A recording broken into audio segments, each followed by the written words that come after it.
Vamos a seguir con los estudios sobre el libro del Éxodo y en esta ocasión, como podéis ver en el título, vamos a hablar de una zarza que arde. ¿Habéis visto alguna vez alguna zarza que arda por sí sola? Porque yo zarzas arder he visto muchas, ¿no? Pero una que de la nada comience a arder. Pues eso lo vamos a ver hoy y vamos a centrarnos en el texto específico de Éxodo capítulo número 3. A modo de introducción, decir que por lo general los héroes, por lo menos los que podemos ver en la literatura, en la televisión o en cualquier otro medio audiovisual, suelen surgir de extractos humildes y sencillos, por lo general. No me refiero a esos Tony Stark o Bruce Wayne, los cuales hacen de su fortuna un medio para diseñar un adalid de la justicia a su medida, creando a Iron Man o a Batman, grandes personajes que logran sus poderes y sus capacidades de una cartera bien llena de dólares, ¿vale? Estos podrían ser de alguna manera excepciones a la regla. Me refiero a ese Peter Parker, a ese estudiante de química y aprendiz de fotógrafo que vive a trancas y barrancas en la casa de su tía May. Hablo de ese Clark Kent, acogido por unos sencillos granjeros tras viajar por el espacio en una cápsula de supervivencia. Me refiero a esa Mulan, a la hija de un padre lastrado por viejas heridas de guerras del pasado, o al mismísimo Hércules de Disney, que pasa, como dice una de sus canciones míticas, de zero to hero, es decir, de cero a héroe. A todos nos gusta comprobar cómo una persona que pasa desapercibida llega a ser, de un modo u otro, el elegido, el escogido, el luchador contra la injusticia y contra el crimen. Y tal vez es porque podemos nosotros mismos llegar a vernos reflejados en el sueño personal de ser algo más que meros espectadores de la crueldad humana y de la violencia cotidiana. Y cuando hemos sido niños, a mí sobre todo, que me gustaba mucho leer cómics, como habéis podido comprobar con esta enumeración de personajes de Marvel y de DC, pues cuando veías una maldad, cuando veías una injusticia, cuando veías algo un crimen, ¿no? De alguna manera esa indignación interior te llevaba a soñar con poder ser precisamente un superhéroe, alguien que pudiese ayudar, que pudiera echar una mano o que pudiera salvar a aquellas personas que lo estaban pasando mal a causa de la agresividad y de la crueldad humana. En definitiva, los héroes nos hacen ilusionarnos con esa posibilidad de marcar una diferencia en un mundo terriblemente estragado por el mal y sus ramificaciones perversas. ¿Quién no se ha imaginado alguna vez siendo alguien que lucha a brazo partido para restablecer la paz y la dignidad de los abusados y de los violentados? ¿Quién no se ha visto como alguien que pudiese cambiar la dinámica del dolor y del sufrimiento que aqueja a nuestros semejantes?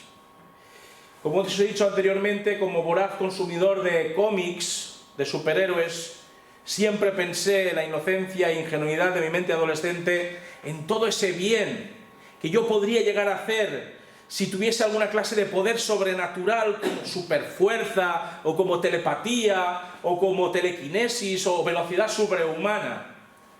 ¿Y quién iba a sospechar, verdad?, que debajo de la máscara y el traje de spandex se escondía un tímido y simple estudiante de instituto? La de tiempo que yo pasaba haciendo castillos en el aire con ese pensamiento, cuando era un adolescente. A veces, ser un héroe o ser el elegido por una entidad superior es una cuestión que sorprende al mismo individuo. Y éste intenta, al menos al principio, querer desechar esa responsabilidad que recae sobre su persona. La modestia les impide aceptar el desafío, el reto de una vida doble, la de ser personas comunes y corrientes de día y justicieros y adalides de la vindicación de noche. Moisés, que es el personaje principal que podemos encontrar aparte del Señor dentro del libro del Éxodo, tal vez no iba a ser un héroe en toda la extensión de la palabra, pero sí que iba a convertirse en el elegido de Dios. Aquel que iba a llevar a término una labor realmente descomunal y que haría dudar al más pintado. Y todo comienza con la visión de una zarza en medio del monte. Vayamos al texto. Éxodo capítulo 3, versículos del 1 al 3. Dice así: apacentando Moisés las ovejas de su suegro Jetro, sacerdote de Madián, llevó las ovejas a través del desierto y llegó hasta Horeb, monte de Dios. Allí se le apareció el ángel de Jehová en una llama de fuego en medio de una zarza. Al fijarse, vio que la zarza ardía en fuego, pero la zarza no se consumía. Entonces Moisés se dijo: iré ahora para contemplar esta gran visión. ¿Por qué causa la zarza no se quema? Ese príncipe de Egipto, criado en los aposentos reales de uno de los hombres más influyentes y más poderosos del mundo conocido, con un futuro lleno de comodidades y privilegios, ha visto cómo su suerte ha cambiado radicalmente. Ya lo vimos la semana pasada, recordaréis, ¿no? ¿Qué episodio hizo que Moisés pasase de ser un príncipe a un pastor de ovejas? ¿Lo recordáis? ¿Qué es lo que pasó? ¿Qué es lo que ocurrió? Mató a un egipcio. Mató a un egipcio y fue descubierto y por lo tanto tuvo que huir. Moisés, tras haber cometido un asesinato, ha partido como alma que lleva el viento, huyendo de la pena capital, y ha encontrado su lugar en Madián, tierra de nómadas y de ganaderos.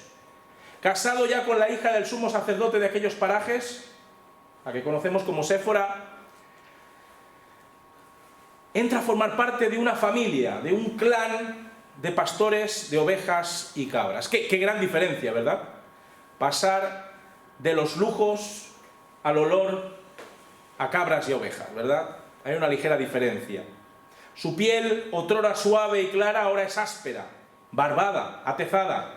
Muchas cosas han cambiado para Moisés durante unas cuantas décadas y ha pasado de ser un futuro pastor de hombres en Egipto a ser un pastor de ovejas humilde y sencillo en tierras inhóspitas.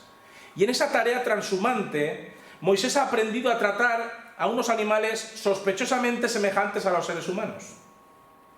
Las ovejas, que son bastante estúpidas, despistadas, obcecadas, le han enseñado a ser severo.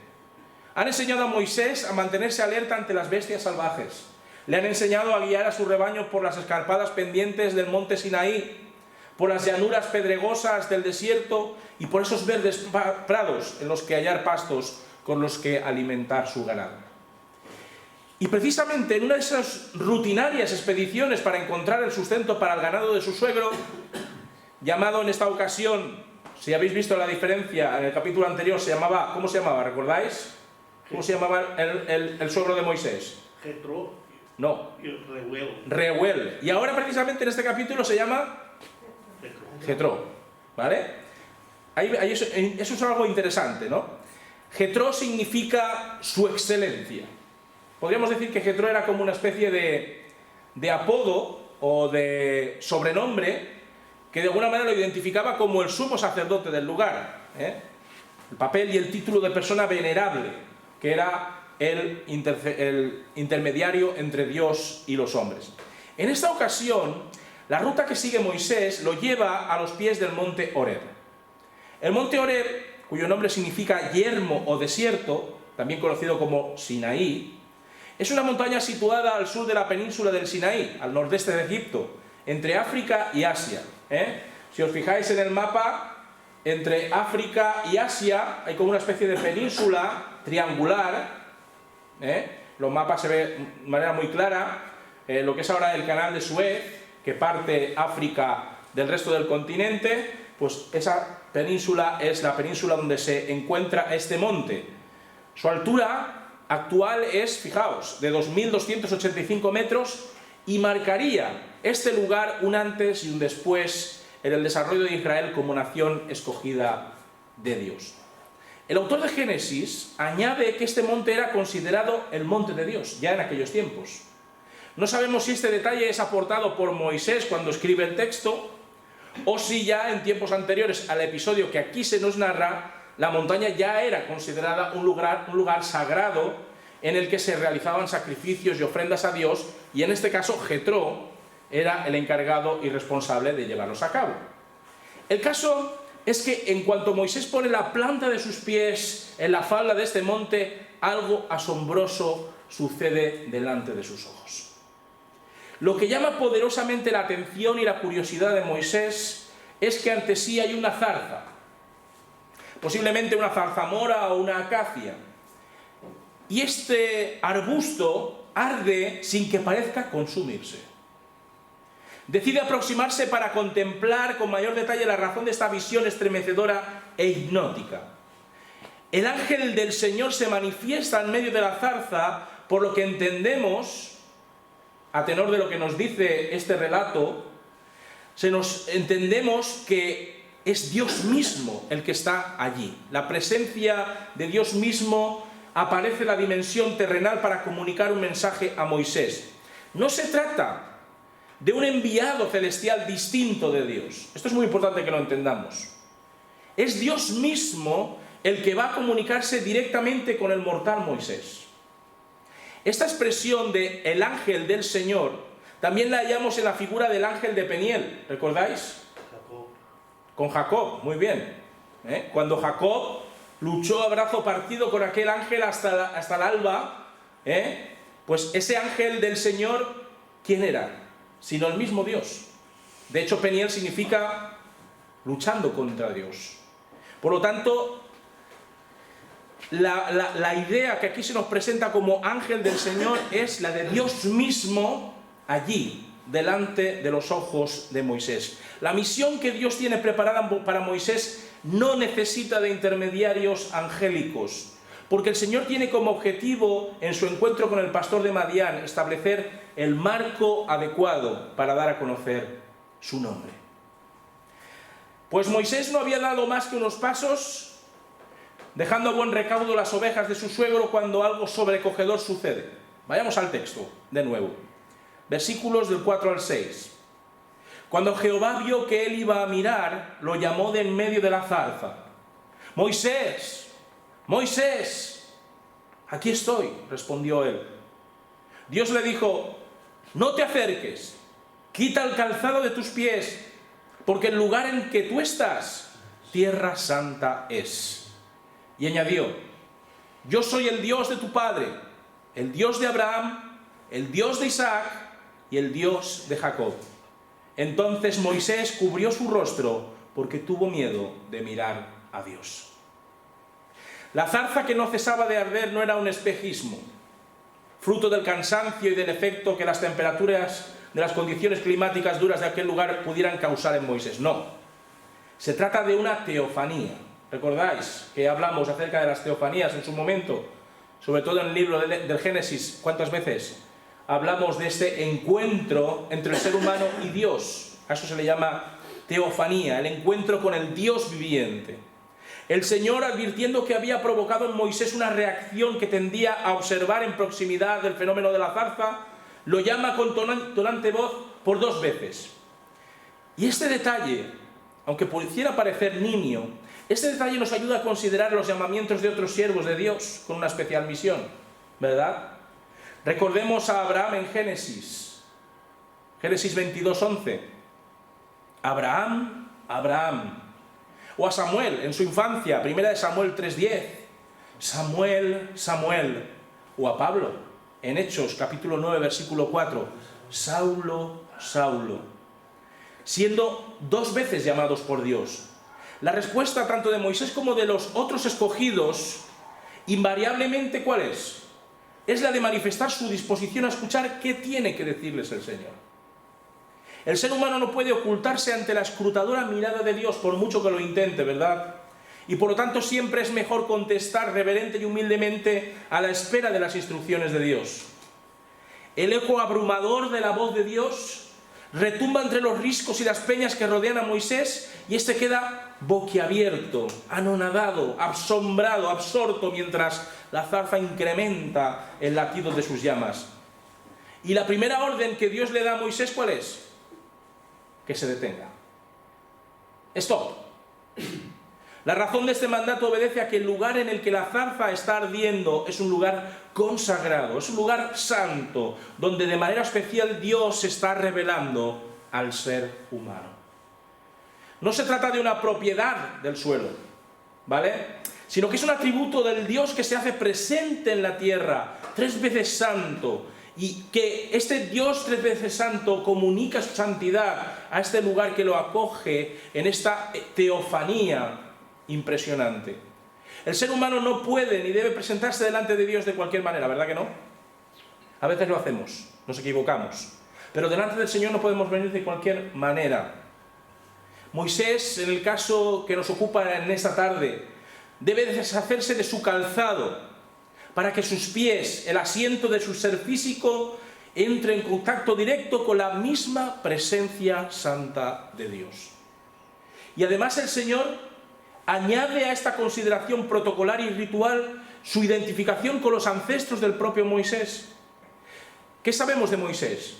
¿De qué tribu procedía? ¿Lo recordáis? De Leví, era levita, ¿verdad? Moisés era levita y seguramente conocería aquellas historias que pasaban de generación en generación acerca de sus antepasados. La idea de un Dios que escoge a sus ancestros para llevar a cabo sus propósitos y cada uno de sus designios no debía ser extraña para Moisés, puesto que había sido criado, al menos durante un breve tiempo, como ya vimos en su momento, por su auténtica madre en la tierra de Gosén. Era inevitable que su madre biológica tratase de inculcar en el corazón de Moisés un amor por sus raíces ancestrales y espirituales. Dios se presenta ante Moisés haciendo alusión a su padre, haciendo alusión a sus antecesores familiares. El mismo Dios que llamó a Abraham para viajar desde Ur hasta Canaán y que le dio la promesa de que a través de él todas las naciones serían benditas, es el que se está manifestando ante él. El mismo Dios que prosperó a Isaac, que cuidó y protegió a Jacob, que mostró su gracia para con sus hijos, entre los que se contaba el propio Leví, es el Dios que ahora desea transmitirle un mensaje de liberación, un mensaje de misericordia. Y Moisés comprende inmediatamente ante quién está. Y por lo tanto, ¿cuál es su primera reacción? Lanzarse cuerpo a tierra. Se lanza al suelo, con la certeza de que ningún ser humano puede sobrevivir a la visión de la santidad y de la gloria de Dios. Teme alzar su rostro para contemplar la zarza ardiente desde la voz temible que le está hablando. El ser humano entiende rápidamente que la grandeza y la majestad de Dios son irresistibles para la carne y para la mente de aquellos que reciben su visita personal. ¿Qué sucedería con cada uno de nosotros si el Señor viniese a visitarnos de la misma manera en la que lo hizo con Moisés? ¿Cómo reaccionaríais? ¿Cuál sería vuestro primer movimiento? Pues podemos hacernos una imagen mental de lo que sería. Pero la reacción de Moisés fue esta: no puedo mirar cara a cara a Dios porque moriré. ¿Cuál es el motivo que lleva a Dios a elegir a Moisés? El motivo que lleva a Dios a elegir a Moisés de entre tantos hebreos que había en Egipto era el de planificar la misión inminente de liberación del pueblo de Israel. Versículos del 7 al 10. Dijo luego Jehová: bien he visto la aflicción de mi pueblo que está en Egipto y he oído su clamor a causa de sus opresores, pues he conocido sus angustias.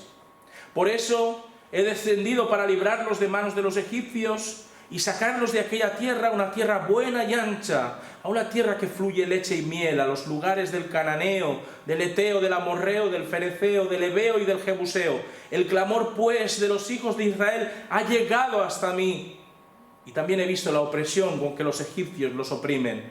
Ven, por tanto, ahora, y te enviaré al faraón para que saques de Egipto a mi pueblo, a los hijos de Israel.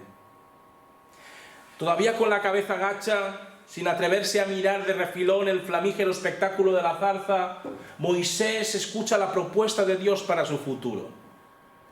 En una suerte de recorrido sensorial propio de los antropomorfismos bíblicos, Dios, tal y como vimos al final del capítulo anterior del Éxodo, ha visto la opresión, ha visto la explotación del pueblo egipcio de sus hijos. Ha examinado el sufrimiento inenarrable de cada uno de los hombres y mujeres que están siendo sometidos vilmente por los naturales del país del Nilo. Y ha prestado oídos a las oraciones agonizantes y desesperadas de un pueblo que estaba siendo abusado de las maneras más deleznables y repugnantes. La maldad contra sus escogidos ha llegado a un límite tal que Dios considera que es hora de tomar cartas en el asunto. Es la hora de regresar a la tierra de sus antepasados, a esa tierra prometida desde antiguo, a un lugar en el que su pueblo pueda vivir con libertad, donde pueda tener la posibilidad de adorarle de forma exclusiva. Y aun cuando, según nos dice aquí el mismo Dios, esos territorios actualmente estaban habitados por naciones y tribus cananeas, idólatras hasta la médula, por supuesto, Dios dejó dicho en su momento a Jacob y a José que retornarían, que volverían de nuevo para recuperar lo que era suyo por derecho divino. Esta tierra sería la tierra del descanso, la tierra de la provisión, la tierra de la prosperidad, la tierra de la libertad de las ataduras de la esclavitud que estaban sufriendo los hebreos. Dada la situación de los compatriotas de Moisés, algo que ya Moisés ya sabía por experiencia propia, y formulado el anhelo determinado de Dios por liberar a Israel de las garras de los egipcios, el Señor ordena a Moisés que se acerque más a su presencia, a fin de comisionarlo como instrumento suyo para el cumplimiento de sus promesas. Moisés debe aceptar el reto de sacar a un numerosísimo pueblo de Egipto, algo que en primera instancia se antoja una quimera, algo prácticamente imposible. ¿Qué puede hacer un solo pastor de ovejas convicto contra un poderoso y divinizado faraón? ¿Qué creéis? ¿Qué podía hacer Moisés al lado de un Dios en la tierra, como era considerado el rey de Egipto? ¿De qué manera abordar la salida pacífica y voluntaria de miles y miles de individuos que son mano de obra barata para la construcción de las ciudades egipcias? He ahí la cuestión. Moisés, ya lo sabemos, y lo veremos de una manera mucho más amplia la semana que viene. Moisés no duda en expresar su desconfianza de este plan divino. Dios, ¿quieres que vaya yo, 80 años a mis espaldas, pastor de ovejas? Si me acerco por allí por Egipto, tengo mis antecedentes penales. En cuanto sepan que estoy por allí, lo primero que van a hacer es encarcelarme, y si me llegan a matar sería lo propio. Por eso dicen los versículos 11 y 12 del capítulo 3 de Éxodo, que entonces Moisés respondió a Dios: ¿quién soy yo? ¿Quién soy yo para que vaya el faraón y saque de Egipto a los hijos de Israel?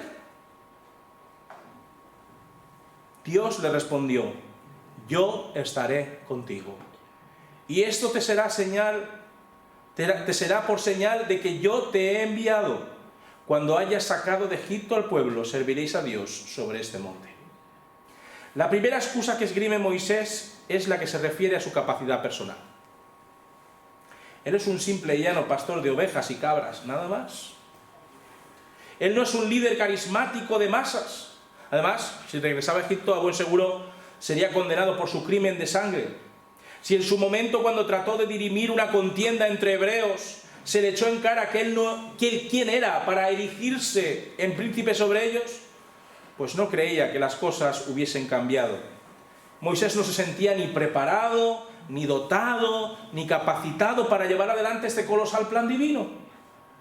¿Cómo iba a convencer él al faraón? ¿Qué credenciales iba a presentar ante este y ante sus compatriotas que le brindasen la autoridad necesaria para asumir esta enorme responsabilidad? Moisés está diciéndole a Dios: seguro que existen otros individuos mejor preparados que yo, más dispuestos que yo, con una ascendencia mucho más atractiva.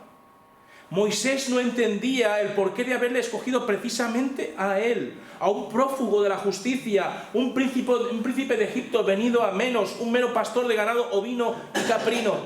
Tal vez Dios se ha equivocado de persona. La respuesta de Dios no entra a valorar sus habilidades sociales o sus aptitudes de persuasión de multitudes. No.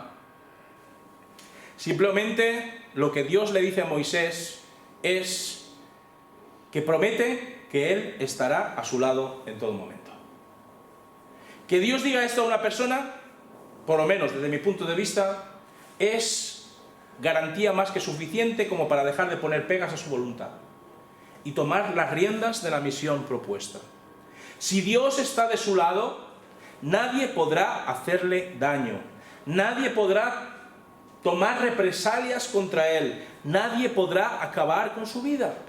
Y por añadidura, Dios también le promete que en un momento dado, precisamente en un instante crucial de la historia del pueblo israelita, Moisés tendrá una evidencia clarísima de que su llamamiento está al 100% respaldado por Dios.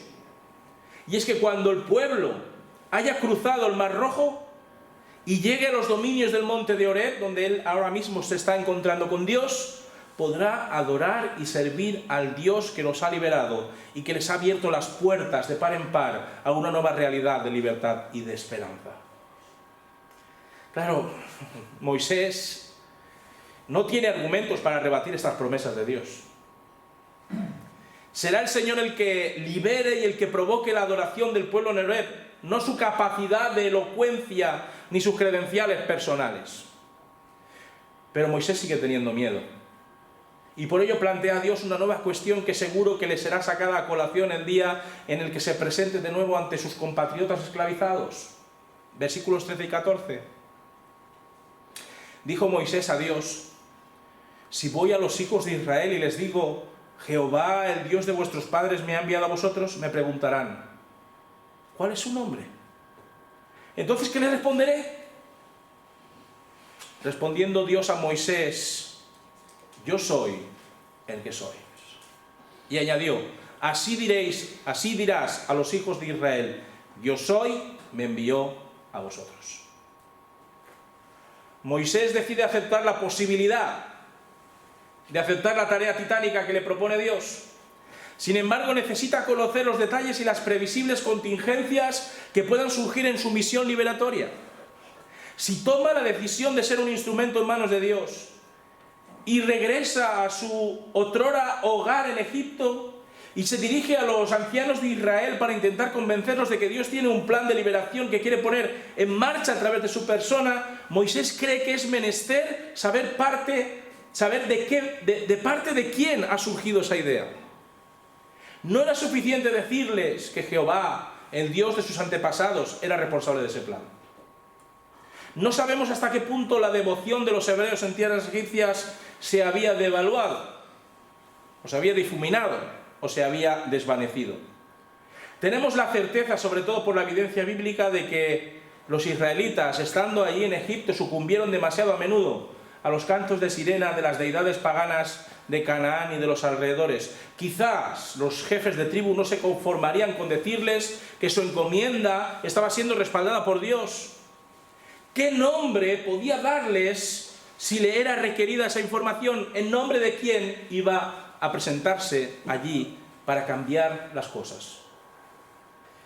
Es ampliamente conocido que el nombre, sobre todo en aquellas culturas y tiempos, era un modo de aprehender, un modo de materializar la esencia de la persona. Saber el nombre de alguien era tener poder e influencia sobre éste. Sin embargo, en lo que atañe a Dios, y sabiendo que no es posible ni domesticarlo, ni limitarlo, ni encapsularlo de ningún modo, la cosa cambia. En un alarde de ironía, yo creo que ahí se percibe claramente la ironía de Dios, de seriedad y compromiso con Moisés y con su labor liberadora, el Señor por primera vez da a conocer su nombre. Se trata de lo que se conoce técnicamente como el tetragramatón, o palabra compuesta por 4 letras, Y, H, W, H. Teniendo en cuenta que el idioma hebreo solo es consonántico y que carece de vocales en su escritura, Dios se autorrevela como Yahvé, como el Eterno, como el que es, el que fue y el que será. El eterno yo, el que existe y da existencia. Dios es el absolutamente otro y su existencia y esencia no tienen ni principio ni final. Ese es el nombre definitivo y oficial de Dios por el que va a ser conocido por los siglos de los siglos. El problema de este nombre es colocar las vocales y las consonantes que lo conforman. Algunos usaron las vocales de Adonai, otro nombre para Dios, dando como resultado Jehová o Yahvé. Pero lo más importante aquí es que Dios se revela al ser humano, Dios se acerca, Dios se da a conocer de manera íntima y personal para lograr ser reconocido como exclusivamente el preexistente, el autosuficiente, el creador de todas las cosas, el Señor sobre todas las criaturas. Y antes de que Moisés pudiese volver a hablar para considerar algunas cosas más sobre su misión, así como para encontrar elementos que pudiesen eximirle de su llamamiento divino, el Señor retoma la palabra. Y nos dice en los versículos 15 al 22. Además Dios dijo a Moisés: así dirás a los hijos de Israel: Jehová, el Dios de vuestros padres, el Dios de Abraham, el Dios de Isaac y el Dios de Jacob me ha enviado a vosotros. Este es mi nombre para siempre. Con él se me recordará por todos los siglos. Ve y reúne a los ancianos de Israel y diles: Jehová, el Dios de vuestros padres, el Dios de Abraham, de Isaac y de Jacob, se me apareció y me dijo: en verdad os he visitado y he visto lo que se os hace en Egipto. Y he dicho: yo os sacaré de la aflicción de Egipto, la tierra del cananeo, del eteo, del amorreo, del fereceo, del heveo y del jebuseo, a una tierra que fluye leche y miel. Ellos oirán tu voz. Tú irás con los ancianos de Israel al rey de Egipto y le dirás: Jehová, el Dios de los hebreos, se nos ha manifestado. Por tanto, nosotros iremos ahora 3 días de camino por el desierto a ofrecer sacrificios a Jehová nuestro Dios. Yo sé que el rey de Egipto no os dejará ir sino por la fuerza. Pero yo extenderé mi mano y heriré a Egipto con todas las maravillas que obraré en el país. Y entonces os dejará ir. Yo haré que este pueblo halle gracia ante los ojos de los egipcios, para que cuando salgáis no vayáis con las manos vacías, sino que cada mujer pedirá a su vecina y a la que se hospeda en su casa alhajas de plata, alhajas de oro y vestidos, los cuales pondréis sobre vuestros hijos y vuestras hijas. Así despojaréis a los egipcios. Recapitulando y recalcando, para no abundar demasiado en ello, algunas cuestiones ya dichas como su identidad y su respaldo a Moisés ante los ancianos hebreos, el Señor ordena a Moisés que en cuanto pise territorio egipcio, debe reunir a todos los líderes israelitas para hacerles partícipes de los propósitos que Dios tiene para con todo el pueblo. Moisés habrá de contar su teofanía en Horeb, tendrá que remachar una y otra vez la idea de que el Dios de sus antepasados ha escuchado su clamor y deberá explicar y exponer con claridad el objetivo que Dios persigue al comisionar a Moisés, el cual es, como ya hemos leído, la liberación próxima de los hebreos y la conquista de las regiones que eran heredad de sus ancestros.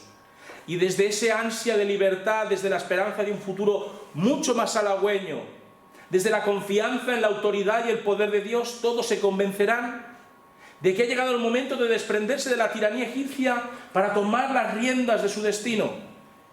Y una vez todo el liderazgo hebreo haya apoyado esta iniciativa divina presentada por Moisés, será el momento de pedir audiencia al faraón, rogándole que deje salir a los israelitas fuera de sus fronteras y así adorar a Dios en Horeb. El Señor anticipa, como hemos leído, que nada de esto será pan comido. Si habéis leído alguna vez el Éxodo, os daréis cuenta de que eso no fue llegar y besar el santo, como se suele decir. Moisés llegó allí, convenció al faraón y todo el mundo, todos los israelitas se fueron sin ningún tipo de problemas a buscar su futuro en la tierra de Canaán. No fue así. Sobre todo el faraón mostrará su reticencia recalcitrante a dejar que sus esclavos aprovechen sus ceremoniales religiosos fuera de la esfera de influencia de su poder. No será sino después de bregar y bregar y bregar con el soberano del Nilo que al fin, por medio de plagas, por medio de catástrofes, por medio de portentos obrados por el Todopoderoso, el faraón tendrá que rendirse inevitablemente a la evidencia de que una potencia superior que lo sobrepasa en todos los sentidos está del lado de los israelitas. Y muy a su pesar no le quedará más opción que dejar marchar a todos los israelitas y de una manera providencial incluso los egipcios, aquellos que los subyugaron y los humillaron, que los despreciaron y odiaron en su día, surtirán de valiosos regalos y dones a los israelitas antes de partir al desierto del Sinaí. Quizás desde la superstición o tal vez desde el deseo de deshacerse de un pueblo que solo traería desgracias a sus existencias, los egipcios darán gustosamente de lo suyo para que los israelitas desaparezcan de su vista. Y todo aquello que les fue arrebatado a los hebreos durante siglos sería recuperado con creces antes de iniciar la travesía hacia lo desconocido de manos del Dios de sus antepasados. Para terminar, queridos hermanos, yo creo que el Señor ha escogido a Moisés porque Él siempre sabe lo que hace. Tal vez a nosotros nos cueste trabajo entender o aceptar el modo en el que Dios elige a cualquiera de los personajes que aparecen en la palabra de Dios. De lo que sí nos damos cuenta es que Dios busca entre los humildes y entre los mansos de la tierra para cumplir sus propósitos. Los héroes suelen surgir de las situaciones más inverosímiles e ilógicas, y ejemplos de ello tenemos a raudales en las Escrituras. En definitiva, Dios no escoge a alguien por su valía o preparación. No lo escoge por sus diplomas o sus acreditaciones académicas, no lo hace por eso. Lo hace en virtud de su capacidad de sometimiento a su sabia y providencial voluntad. Dios también ha elegido revelarse al ser humano, ¿verdad que sí? Poniendo en nuestras mentes y en nuestros labios su nombre, para que podamos dirigirnos a Él sin miedo, con un espíritu reverente, con confianza. Dios se da a conocer en la limitación de una sola palabra de 4 consonantes, fijaos. Un Dios tan grande condensado en 4 letras, mostrando su amor, mostrando su disposición de escuchar a sus hijos, mostrando su propensión a una relación de comunión constante, de dejarse conocer a través de lo que encierra su eternidad, su santidad, su aseidad, su omnipotencia creadora. Hermanos y hermanas, las promesas y las profecías de Dios son ciertas, y todas ellas se cumplen a su debido momento. Es algo que también hemos podido aprender a través de este texto. Nosotros, al igual que Moisés, recibimos esas promesas y las aguardamos en obediencia y sometimiento voluntario para que éstas se consumen cuando así el Señor le parezca, en su soberana voluntad y en sus eternos decretos. Podemos poner pegas, como hizo Moisés, podemos poner excusas, podemos poner justificaciones al llamamiento que el Señor nos ha otorgado. Pero Él siempre será fiel cuando nos diga que estará siempre a nuestro lado, respaldando la misión que nos ha encomendado a cada uno de nosotros. Moisés, como podéis ver, lo dejamos ahí, aterrado ante la presencia de Dios, sobrepasado por esa misión que el Señor le está encomendando, y aún así todavía presenta alguna que otra duda sobre la idoneidad de su elección. ¿Moisés seguirá dando largas al Señor? ¿Qué creéis? Sí. ¿O al final se rendirá ante Él y se implicará integralmente en la labor que le ha sido ofrecida? Pues la respuesta a estas preguntas y a muchas otras más en el próximo estudio sobre la vida de Moisés en el libro del Éxodo. ¿Tenéis alguna pregunta, algo que queráis comentar sobre el texto de hoy? Muy bien, pues la semana que viene ya nos lo dice todo el título. Excusas. ¿Cuántas excusas no le va a poner Moisés a Dios sobre esa misión que le está encomendando? ¿De acuerdo? Así que la semana que viene continuaremos con ese capítulo número 4, versículos del 1 al 17. ¿De acuerdo? Así que a lo largo de toda la semana lo podáis leer, lo podáis estudiar, y si tenéis alguna pregunta o alguna cuestión, poder traerla aquí y darle cumplida respuesta. ¿De acuerdo? Muy bien, pues nos despedimos hasta el próximo domingo a las 11 de la mañana, escuela dominical. Seguimos con Segunda de Reyes en la clase de los adultos. Nuestros niños y adolescentes también tendrán sus respectivas clases. Este domingo yo no, fin de semana, no voy a estar porque estoy en Madrid dando un taller el sábado y el domingo predicando en la iglesia de Vallecas de Marta Pérez, que aquí se conoce porque ella vivió aquí en Carlet en su momento, aunque fuera un par de años, la hija de don Samuel. Así que estaré predicando allí, y aquí pues estará nuestro hermano Jesús Millán, que será el que nos traerá la palabra del Señor, y así podréis ser alimentados. Yo después ya lo veré en diferido. Y bueno, confiando en que